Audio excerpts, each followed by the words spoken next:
Welcome to the Jerry Graves channel. This channel talks about narcissism and how to overcome it. Without further ado, I'm going to jump straight into the topic. But first, leave a like, a comment, and subscribe. And make sure you hit the bell. Let's hop into it. Okay, so I made a lot of videos about ostracism and how to overcome it. And what has happened is that people don't really want to talk about problems like that. Like, everybody wants to talk about things that are just easy to deal with, but ostracism and stuff like that makes it's almost embarrassing to talk about. The only people that talk about ostracism online are people that are religious and they say they've been ostracized from the church or something like that, and that's easier to talk about. But when you're talking about being rejected as a person, people don't really want to talk about that. So I'm the type of guy that I want to solve all problems. So it's kind of like I'll talk about things that are embarrassing. I've been through ostracism, so I'll talk about it.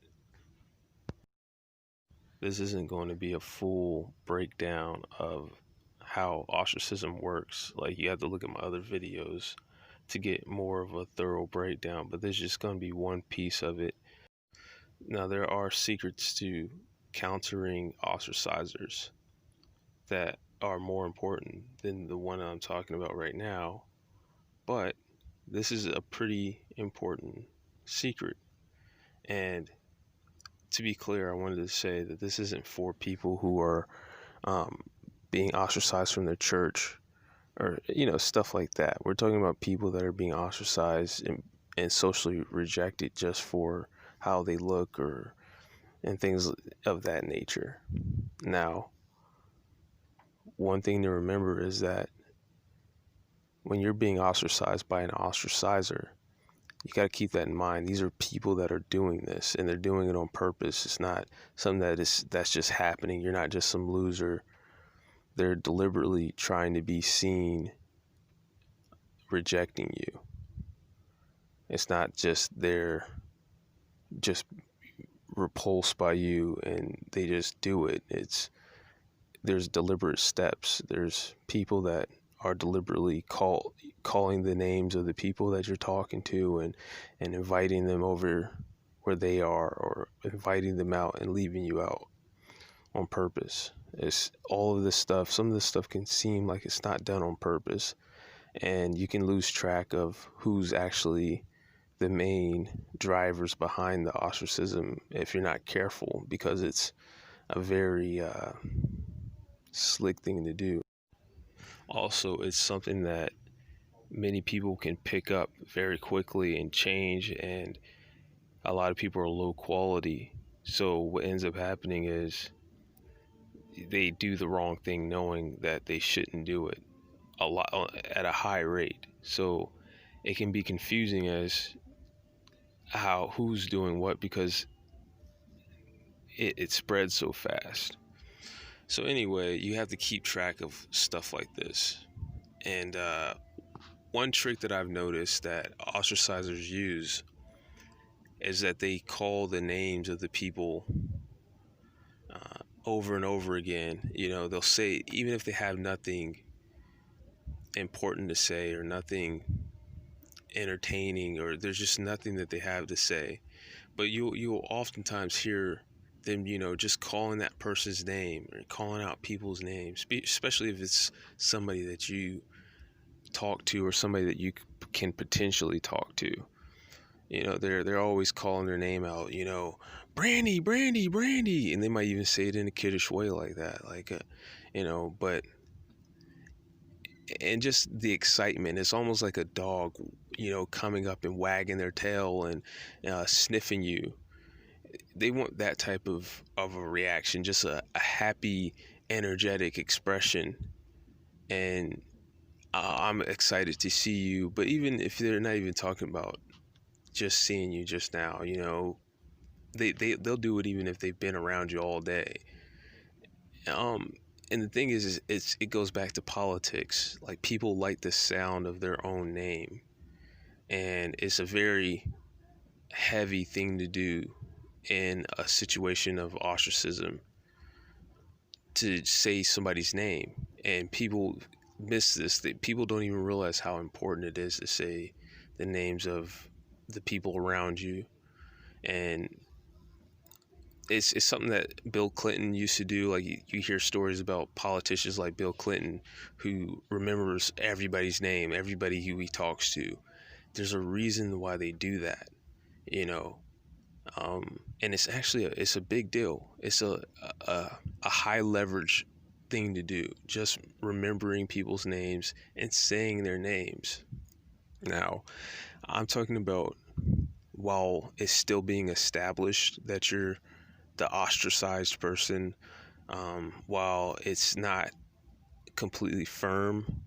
And of course, you're using other techniques to break down the ostracism, like asking questions about the work that you're doing, questions that get people used to them talking to you, or, you know what I mean? Like, what, if you don't, you can't fake this, so you can't ask them what time's lunch or something like that if you already know what time it is.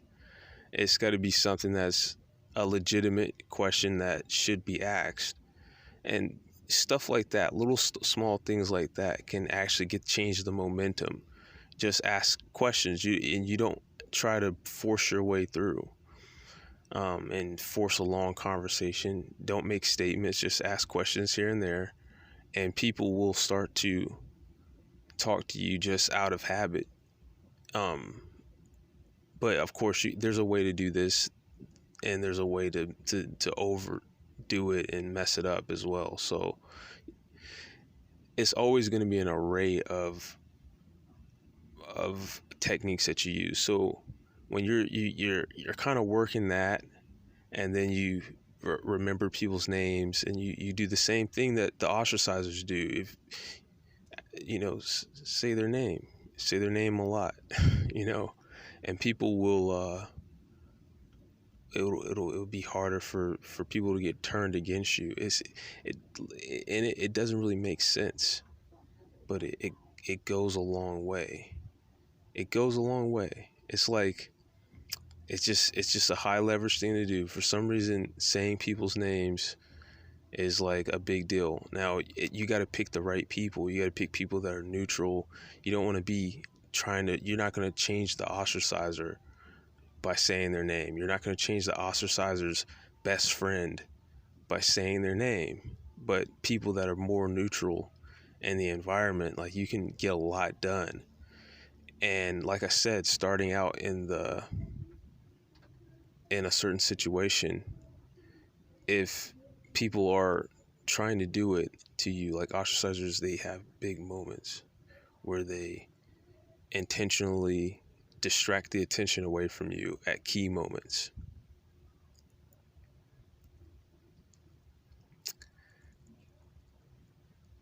If you can establish techniques like this to the right people, you still have to use your brain. You can't, it's not as simple as just saying people's name or saying it over and over again. It's not that simple. You have to use finesse. You have to still be thinking and actively assessing who to do this to and when to do it.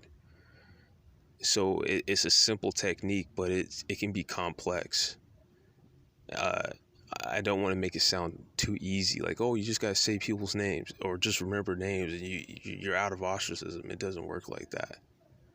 And usually you want to target people with this that have already warmed up to you from the other things that you're doing. But this can, like I said, if people are trying to get you going at key moments where you're getting attention, and people try to show that you're a rejected person at that particular time, that's a perfectly good moment to use this technique. Now, you use the technique for different reasons. Sometimes it's just to, I guess, personalize things or get that person to, I don't know why it works so well as far as saying people's names, but it does, right? But again, if somebody's trying to to do that. You're getting attention, and you know that the ostracizer is going to do something,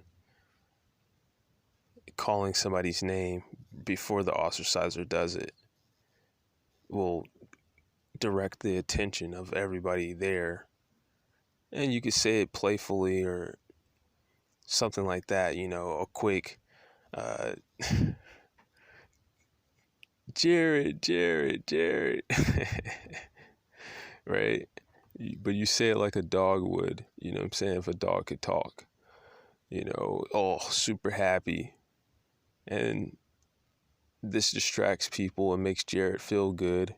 And now Jared is going to probably talk to you if you ever come around him again, right? And everybody's got distracted before the ostracizer can make their move. And this is one of those types of things that it's a quick move that you can make. It's like if you're playing chess, this isn't a whole strategy that's going to checkmate the ostracizer, but it's something that you can pull out of your bag and you don't have to think that much. And this is stuff that toxic people do all the time. You'll see them do that all the time, like saying people's names and all happy and energetic for no reason, just to almost to control that person, but to do it in a playful way, and to get now you're courting the attention of somebody. And eventually that's the reason why toxic people are always the ones who dominate in a relationship. Like if you and that person were to meet a new person, they're going to dominate because they're going to use their name more. They're going to keep saying that person's name until that person is focused on them and saying their name, and using eye contact, holding eye contact. If you ever notice, when you and your toxic friend met a new person, usually the toxic friend never looks at you. They never look at you. If you guys are first meeting this person, they're completely focused on this new person and never talk to you, or say something here and there. I wouldn't say never talk to you. They'll talk to you, but they're clearly only giving eye contact, and very strong eye contact, to that one person, while you are talking to the new person, and you're talking to the narcissist. Your eyes is going back and forth, but that person, that narc, does not look at you. And this is part of the technique. It's the strong eye contact and saying somebody's name. And eventually it's like that new person feels like that narcissist is just a closer friend to them. And next thing you know, if this goes on long enough, every time you guys meet and you keep hanging out with this person, all of the people that you meet are going to be their friend and not really your friend, you know what I'm saying? Or be more their friend than your friend. And they'll have more influence over you and your whole social life because of that. But it starts with small moves like this where they don't have to think.